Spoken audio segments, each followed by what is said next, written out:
Hey, what's up? In this video, we're going to be talking about how to improve visitor experience at your church and some of the things you can do to eliminate anxiety before people even set foot on your campus for the very first time. Coming up.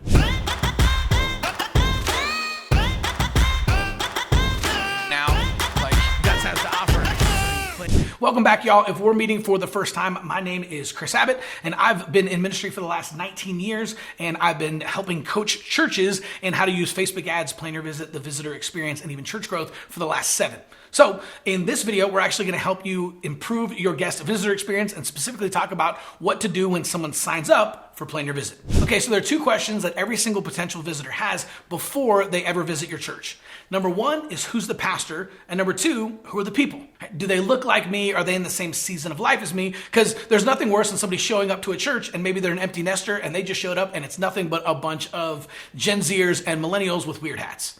Right? And if you're a Gen Zer or millennial, you don't want to walk in and say, I don't think there's anyone in here who's not a senior citizen, right? So who's the pastor? Who are the people? And the best way to do that is to have fun, smiling pictures of people who are actually in your church on your website. The best way to do that isn't to use stock photos. In fact, you should never use stock photos ever again. You can literally hire a professional photographer in your city to come out and shoot professional videos of your church services, of your kids' ministries, of all the people in your church, and it'll only cost about $200. So spend the money, hire a professional. Don't go with someone in your church who has a DSLR and thinks they take good pictures. Make the investment and hire a professional to come out and take pictures on a Sunday. Now you can use those for your social media. You can use them for all of your website, and you've got good, smiling, happy pictures of people who are actually in your church, and you're answering that question, who are the people? Now, if you're not using Plan Your Visit, this is one of the most effective tools in ministry today. When we first started doing Plan Your Visit at my church, we actually increased our first-time visitors in the first month by 42%, in the second month by 60%,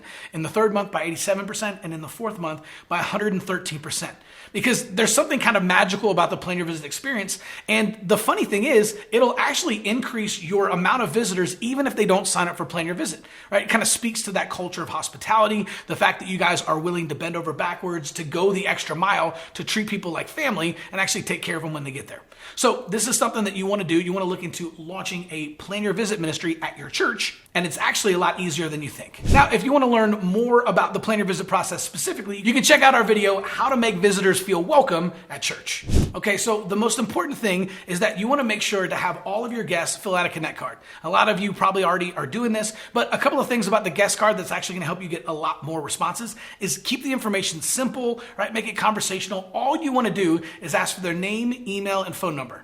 That's it, right? So if you have a bunch of other stuff like your kids' names and your kids' birthdays and all that stuff, take all of that off your Connect card, redesign it, make it super simple. It's just name, email, and phone number. All we want is the information that we need in order to be able to plug them into a follow-up system and to be able to follow up with them later. So name, email, and phone number, keep it simple. After you have someone fill out a Connect card, all you want to do is you just want to invite them to take the next step, which if they're a first-time guest is just simply coming back next Sunday for another visit.